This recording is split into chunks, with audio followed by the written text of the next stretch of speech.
चलिए आगे हम ध्यान देते हैं, इसकी प्रस्तावना पे चलते हैं। जैसा कि मैंने पहले ओवरव्यू दे चुका हूँ इसके बारे में, अब बात करते हैं प्रस्तावना की।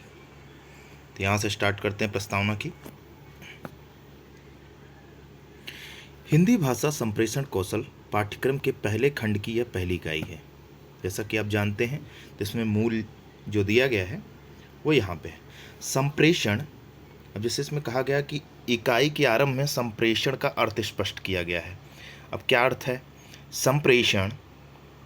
यहाँ देखिए, हाँ, संप्रेषण बोलकर, लिखकर, शारीरिक हाव भाव आदि के द्वारा संपन्न होता है। संचार माध्यमों द्वारा जन जन तक संप्रेषण किया जाता है। यानी इनके कहने का मतलब है कि संप्रेषण क्या है, आप बोलकर भी, लिखकर भी या शारीरिक हाव भाव के साथ भी संप्रेषण को पूरा कर सकते हैं और इसको जन जन तक संचार माध्यमों से पहुंचा सकते हैं।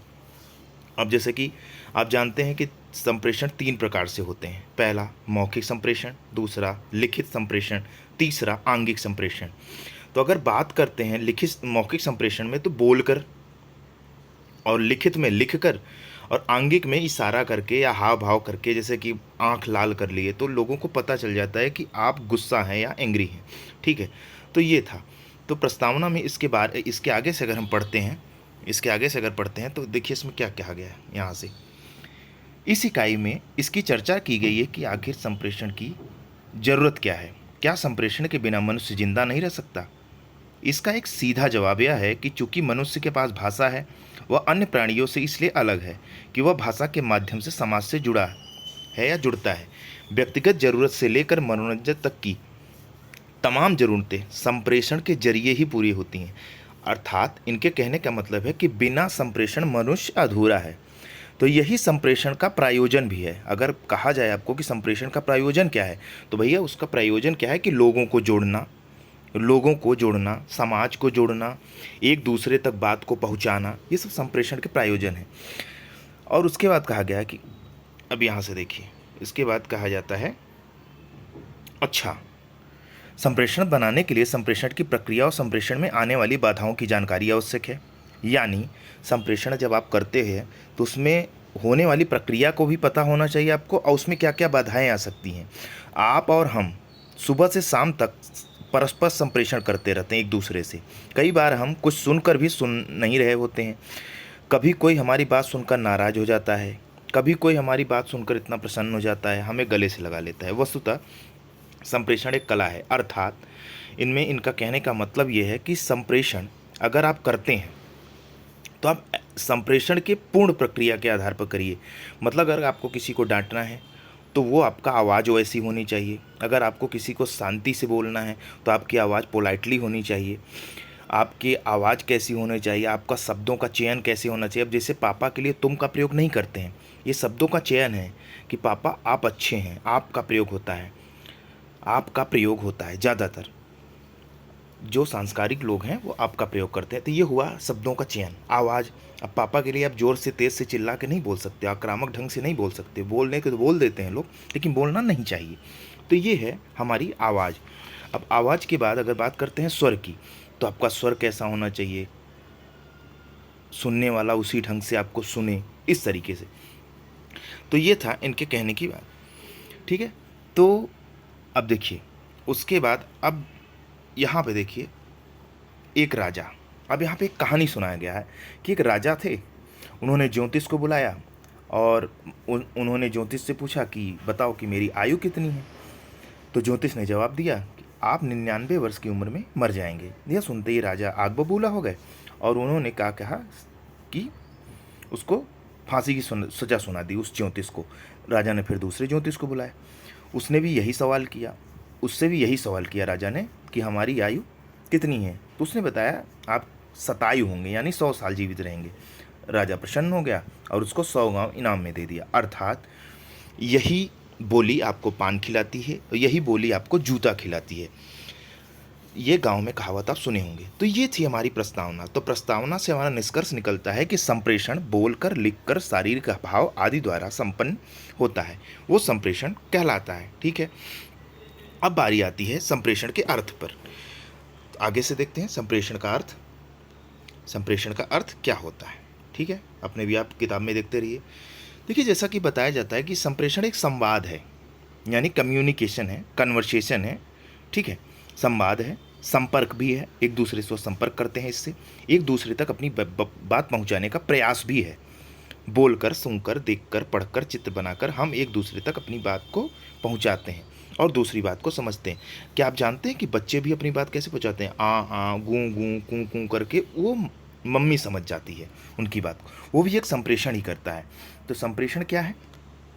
संप्रेषण एक संवाद है, संपर्क है, एक दूसरे तक अपनी बात पहुंचाने का प्रयास है, जो कि बोलकर, सुनकर, लिखकर, पढ़कर, चित्र बनाकर हम एक दूसरे तक अपनी बात को पहुंचाते हैं और दूसरी बात को समझते हैं। यानी अब आप इसी से आपको समझ लेना चाहिए कि संप्रेषण पूर्ण कब होता है। पूर्ण कब होता है मतलब आप भी अपनी बात कहें, अब आपकी बात को सामने वाला समझे और उस पर वह अपनी प्रक्रिया दे या हामी भरे, तब जाकर एक पूर्ण संप्रेषण होता है। आगे देखेंगे, इसी में कहा गया है संप्रेषण एक मानवीय कार्यकलाप है। कार्यकलाप मतलब कार्य, एक कार्य की कला है, मानवीय कार्यकलाप है। होने के साथ साथ लिखा है संप्रेषण एक मानवीय कार्यकलाप होने के साथ साथ एक प्रक्रिया भी है, मतलब वो प्रक्रिया भी है। संप्रेषण की इस प्रक्रिया में वक्ता का संदेश श्रोता तक पहुंचता है और श्रोता उस पर अपनी प्रक्रिया व्यक्त करता है। मनुष्य का सोचना, मनुष्य की संवेदना और उसका संपूर्ण व्यवहार संप्रेषण के अंतर्गत ही आता है। इस पक्ष पर हम आगे से विस्तार करेंगे। जैसा कि मैंने पहले बताया कि संप्रेषण पूर्ण कब होता है कि मनुष्य जब संप्रेषण शुरू करता है तो वो किसी न किसी माध्यम से अपनी बात को सामने वाले तक पहुंचाता है और सामने वाले की प्रतिक्रिया लेता है, तब जाके एक पूर्ण संप्रेषण होता है। ठीक है, अब आगे बात करते हैं संप्रेषण के विभिन्न रूप। संप्रेषण के विविध रूप। अब देखिए, संप्रेषण के विविध रूप में कौन कौन से होते हैं। देखिए, ऊपर बताया गया है कि मनुष्य अपने समस्त क्रियाकलापों द्वारा कुछ न कुछ संप्रेषित ही करता है। उसकी आंगिक अभिव्यक्ति, बोलना, देखना, सुनना, पढ़ना, लिखना किसी न किसी रूप में अलग अलग ढंग से संप्रेषण ही है। आइए इन बारों पर अलग अलग विचार करते हैं। देखिए, मैंने पहले बताया था संप्रेषण के 3 रूप होते हैं। पहला मौखिक। अब मौखिक रूप में मैं आपको डिटेल में बताने से अच्छा है कि बस सीधा सीधा ऐसे बता देता हूँ। मौखिक संप्रेषण जैसे शब्दों और वाक्यों का चयन कैसा होना चाहिए। सपोज करिए, अब मौखिक संप्रेषण क्या होता है? मौखिक मतलब मुंह से, मुख द्वारा बोला जाना, संप्रेषण करना मौखिक संप्रेषण कराता है। अब जैसे में शब्दों का चयन कैसा होता है, जैसे कि आप कुछ कहते हैं उसमें अपने शब्दों का कैसे चुनाव करते हैं या आपने किस प्रकार के वाक्यों का प्रयोग करते हैं, इसका बड़ा असर पड़ता है। जैसे आपकी भाषा क्या है, जैसे कि अब इसमें दिया गया है, जैसे आप शब्दों का चुनाव अगर करते हैं तो जैसे डॉक्टर, डॉक्टर क्या सारी दवाइयाँ समाप्त हो गई? मरीज, अभी कैसे ख़त्म हो सकती है? प्रश्न का जवाब प्रश्न में देकर मरीज ने डॉक्टर के प्रश्न का जवाब तो नहीं दिया, उसने डॉक्टर को नाराज भी कर दिया। अगर वह जवाब देता जी नहीं, अभी 4 गोलियां बची हुई हैं, ऐसा बोलने से संप्रेषण पूरा होता और डॉक्टर आगे के इलाज के बारे में सोचता। अतः शब्दों और वाक्यों को प्रयोग सावधानीपूर्वक करना चाहिए।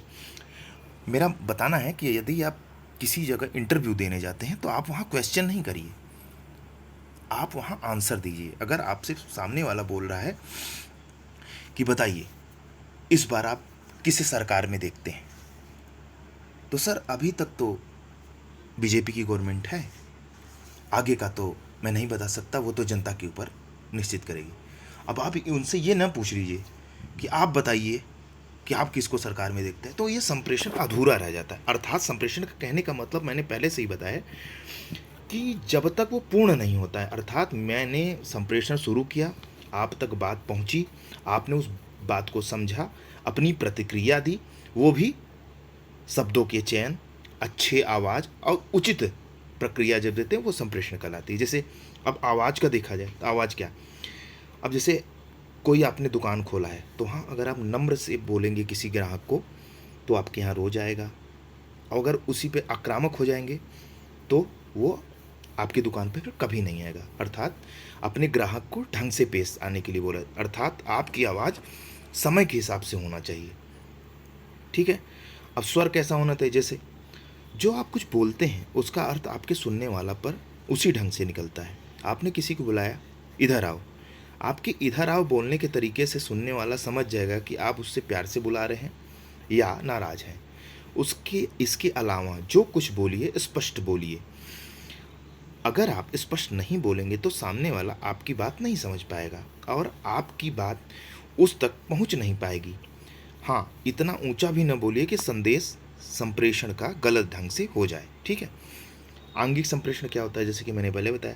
आंगिक मतलब हाव भाव, नाक नक्शे, हाथ पैर, कंधे, ये सब, जैसे कि बोलते नहीं, कभी कभी आप देखते हो क्रिकेट में हो या आप भी हो, जैसे कि आपको बोले चलोगे तो आप क्या करते हो, कंधे उचका देते हो, हाँ, या बोल देते हो, या आंखें मटका देते हो। ठीक है, आंख ऐसे दबा दिए तो लगता है कि हाँ, आपने हामी भर दी। तो ये होता है आंगिक संप्रेषण, मतलब शारीरिक हाव भाव द्वारा वो होता है आंगिक संप्रेषण। ठीक है। अब लिखित संप्रेषण में क्या होता है?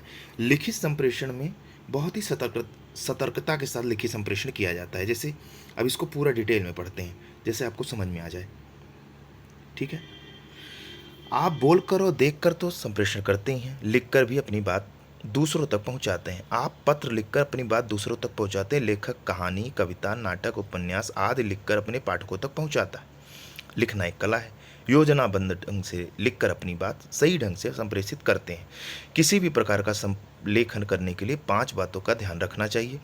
क्या, क्यों, कौन, कब और कैसे। इन 5 शब्दों से ध्यान में रखकर लिखने से आप अपना संदेश सही ढंग से प्राप्तकर्ता तक पहुंचाते हैं। ठीक है। इस स्थिति में संप्रेषण पूरा होता है। जैसे क्या में क्या है? लिखते समय सबसे पहले यह ध्यान रखना चाहिए कि आपका संदेश क्या है। पत्र, रिपोर्ट, टिप्पणी, लेखन, कहानी, कुछ भी। अब देखिए, ये जो आप चीज़ अभी पढ़ रहे हैं, आगे पढ़ना पड़ेगा। जैसे पत्र के बारे में पढ़ेंगे, फिर रिपोर्ट लेखन के बारे में पढ़ेंगे, टिप्पणी के बारे में पढ़ेंगे, लेख के बारे में पढ़ेंगे, कहानी के बारे में पढ़ेंगे, डायरी के बारे में पढ़ेंगे, यात्रा वृत्तांत के बारे में पढ़ेंगे। ये सब आगे पढ़ना पड़ेगा। तो इस पर ध्यान से देखिए अब क्या लिखना है। अब जैसे आपको लिखना क्या है, जैसे पत्र लिखना है किसी को, तो पत्र लिखना है तो पत्र वाला संप्रेषण होना चाहिए। रिपोर्ट बनानी है तो रिपोर्ट वाला होना चाहिए। किसी चीज़ पर लेख लिखना है, आर्टिकल लिखना है, वो वाला होना चाहिए। क्यों लिखना है? अब जैसे क्यों लिखना है, जैसे किसी को चीज़ को सूचित करना है। अब सूचित करना है, जैसे कि पेपर में सूचना देना है। अब जैसे निवेदन करना है, मान लीजिए छुट्टी अवकाश के लिए पत्र लिख रहे हैं तो निवेदन करेंगे ना प्रिंसिपल से या अपने एचओडी से। पुष्टिकरण करना है, समझना है, समझाना है। ठीक है। कौन? अब देखिए, यह कौन आदमी होगा जो इसको प्राप्त करेगा, आपके इस लिखित संदेश को प्राप्त करेगा। ये कौन आपका संदेश प्राप्त करता होगा, या यदि आपके सामने यह स्पष्ट है कि आप किसके लिए लिख रहे हैं तो आपका संदेश स्पष्ट होगा। आप लिखने की शैली भिन्न होगी। यदि आप अपने माँ बाप को पत्र लिखते हैं तो प्यारे माताजी, प्यारे पिताजी लिख दिए। अगर आप किसी अधिकारी को पत्र लिखते हैं तो सेवा में श्रीमान लगाना पड़ता है। मित्र को लिखते हैं तो उसमें गाली भी दे देते हैं, कुछ भी लिख देते हैं। इस तरीके से होती है। ठीक है। औपचारिक, अनौपचारिक पत्र, जो कि आगे पढ़ना होगा आपको। या औपचारिक भाषा भी होगी, अनौपचारिक भाषा भी होगी। औपचारिक पत्र होगा, औपचारिक पत्र होगा। फिर बात आती है कब। आप अपने लेखन में दिन और तारीख जरूर डालिए, खासकर पत्र लेखन या कार्यालय काम करते वक्त इस विधि का अवश्य उपयोग कीजिए। ठीक है। अगला, कैसे। ठीक है। कैसे? आप लेखन का सारा दामोदर इस पर है कि आप कैसे लिखते हैं। यही आपकी भाषा की पकड़ और लेखन कौशल की परीक्षा होती है। आपकी भाषा पात्रानुकूल होनी चाहिए, मतलब सामने वाले के अनुकूल होनी चाहिए। तात्पर्य है कि आप किसे लिख रहे हैं और क्या लिख रहे हैं, इसके अनुसार आपकी भाषा निर्धारित होनी चाहिए। मसलन माँ को पत्र लिखे पत्र और अधिकारी के लिखे पत्र की भाषा स्पष्ट रूप से अंतर होती है या अंतर होगा।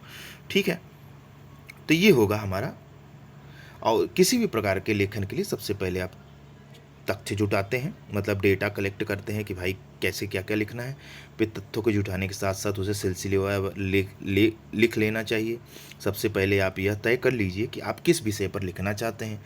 यदि आप पर्यावरण पर कोई लेख लिखना चाहते हैं तो आप आसपास के पुस्तकालय में जाइए, वहाँ से कोई ज़रूरी पुस्तकें निकालिए, पढ़िए, उसके बाद लिखिए सिलसिलेवार ढंग से। ठीक है। ये तो हो गया आज का। ठीक है। अब अगला टॉपिक होगा हमारा संचार माध्यम।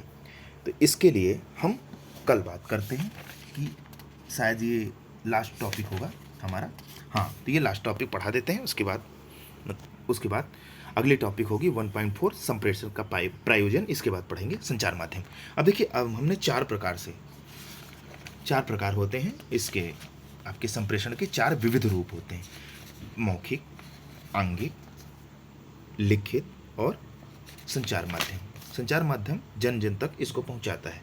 जैसे संचार माध्यम संप्रेषण का एक सशक्त माध्यम है, ठीक है। जैसे रेडियो, टेलीविज़न, समाचार पत्र, होल्डिंग, बिल, पंपलेट, इंटरनेट आदि संचार माध्यम में अपनी माध्यमगत विशिष्टता के अनुसार संप्रेषण करते हैं, ठीक है। जैसे रेडियो आवाज़ से माध्यम से जन जन तक संप्रेषण करता है, टेलीविज़न दिखाई भी देता है, कंप्यूटर दिखाई भी देता है, उसमें से फिल्में दिखाई देता है, वीडियो, इंटरनेट जैसी चीज़ में दृश्य भी दिखाई देते हैं, ठीक है। होर्डिंग में आप देखते हैं दीवालों पे या खंभे में लटकी होती है, पंपलेट जो लोग बांटते हैं रास्ते में खड़े होकर, ये सब चीज़ें संचार का माध्यम है और इसी से संप्रेषण होता है, ठीक है।